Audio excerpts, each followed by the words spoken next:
மறக்காம சர்ப்ரைஸ் பண்ணுங்க. தேங்க்யூ. அதாவது இப்போ ரீசெண்டாக திமுக ஒரு மேடை ஒன்று போட்டிருக்கு, மொழிப்போர் தியாகிகளுக்காக ஒரு மேடை ஒன்று போட்டிருக்கு. அந்த மேடையில் இந்த புறம்போக்கு இந்த மாதிரி கேவலமா பேசியிருக்கு. ஏன் இவனை வந்து புறம்போக்குன்னு சொல்றேன்னாக்கா, இவன் சொந்த கட்சிக்காரங்களே இவனை அப்படிதான் செல்லமா கூப்பிடுவாங்க, வாடா புறம்போக்கு வாடா போட்ட அப்படின்னு இவனை அப்படிதான் கூப்பிடுவாங்க இவனை.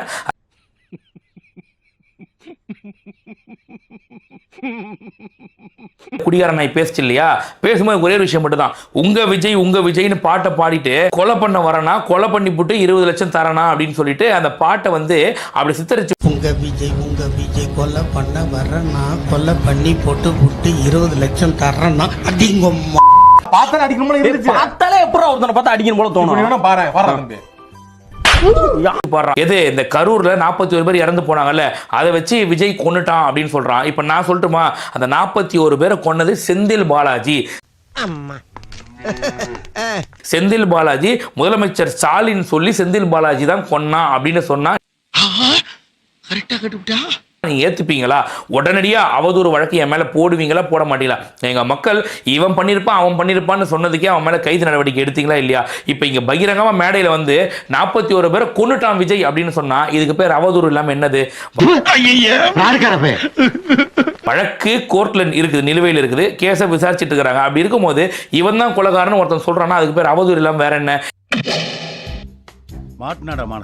இந்த போட்டோவை எல்லாரும் பார்த்துட்டீங்களா? பார்த்துட்டான்பா, கல்யாணம் பண்ணிட்டான். 4 பேரை கூப்பிட்டு தான் ஃபர்ஸ்ட் நைட்டுக்கே போவோம். தனியா போனோம்னா சிக்கிட்டான்.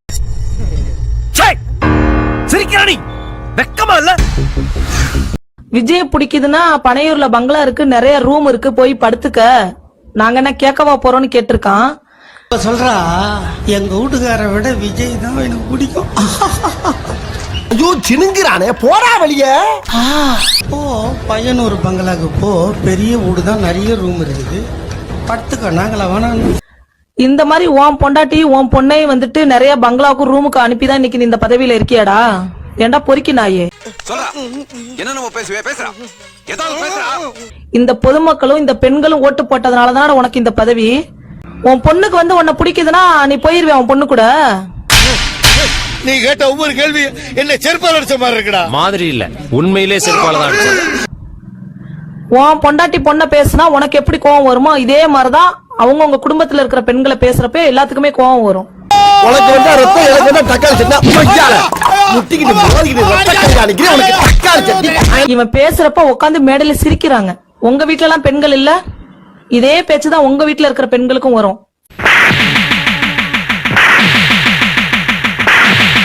அந்த மாதிரி அந்த இடத்துல பேசுறப்ப கரெக்டான ஒரு ஆட்சி நடக்குது அப்படின்னா அவனை செருப்ப கழட்டி அந்த இடத்துல அடிச்சிருப்பீங்க. எப்படி நீ பெண் இந்த மாதிரி பேசலான்ட்டு நீங்க தான் பேச விட்டே வேடிக்கை பாக்குறீங்க.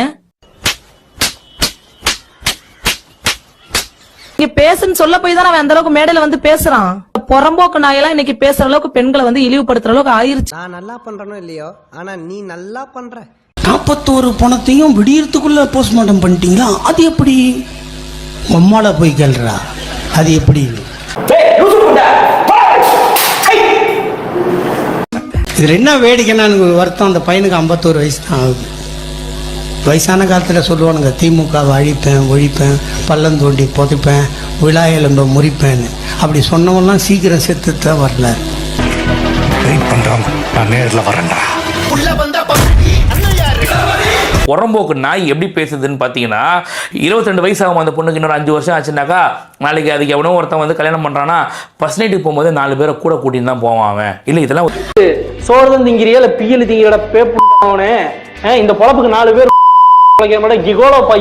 இது என்ன கேவலமான விஷயம்னா, இவன் பேசுறான் இவ்வளவு கேவலமா ரூம் போட்டு போய் படுத்துக்க அப்படின்ட்டு கூட இருக்கவன்லாம் கை தட்டி சிரிக்கிறான். டேய் வெக்கமாவே இல்லையடா நான் கேட்கறேன் நானு. திமுக காரங்க இப்படிதான் இருப்பீங்களாடா? அவன் எவ்வளவு கொச்சையா ஆபாசமா கேவலமா போய் ரூம் போட்டு படுத்துக்க அப்படின்னு சொல்றான், அதை கை தட்டி சிரிக்கிறீங்கன்னாக்கா இப்ப தெரியுற திமுக காரங்க யாரு அப்படின்ட்டு. சிரிக்கிறானி வெக்கமா இல்ல? வணக்கம் சிவாஜி கிருஷ்ணமூர்த்தி. இந்த ஆள் ஒரு ஆளு டிஎம்கேல பெரிய பேச்சாளர்னு கொண்டு வந்து ஒரு மேடையில பேசுறாரு. அடடடா, நம்ம பர்சனல் மேட்டர் அரசியல்ல மிக்ஸ் பண்ணி பேசினா உண்மையிலே எதிர்கட்சியில இருந்து ஒரு ஆளோட வந்து நிக்குது. நம்ம ஒரு பக்கம் வண்டியை திருப்புனா அது ஒரு பக்கம் போதடா கடவுளே. டிஎம்கே காரங்க என்ன சொல்றாங்க? பெண்களுக்கு நாங்கள் பாதுகாப்பு. எப்படி இப்படியா? எப்படி பேசிக்காப்ல? உங்க அம்மாளா, உங்க ஓத்தாளா, கொய்யாளா,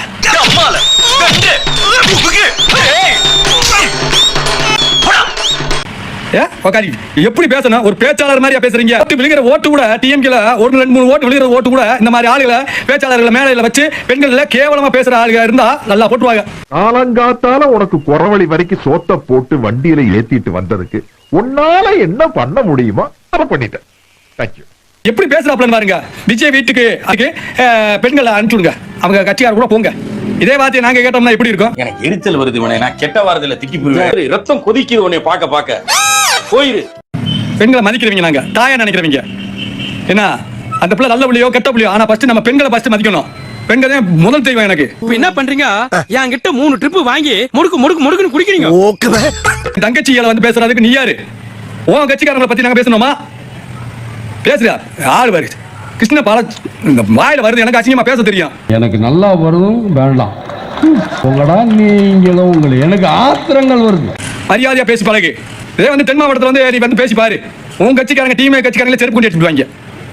ஐயா இப்படி பொருளையை கிளப்பி விட்டு என் பொழப்புக்கு உழ வச்சுட்டு போயிடாரா ஜேம்ஸ்? பொம்மால கோத்தாளன்னுக்கிட்டு பேச்சு பாரு, பெண்களை மதிக்க பாருங்க.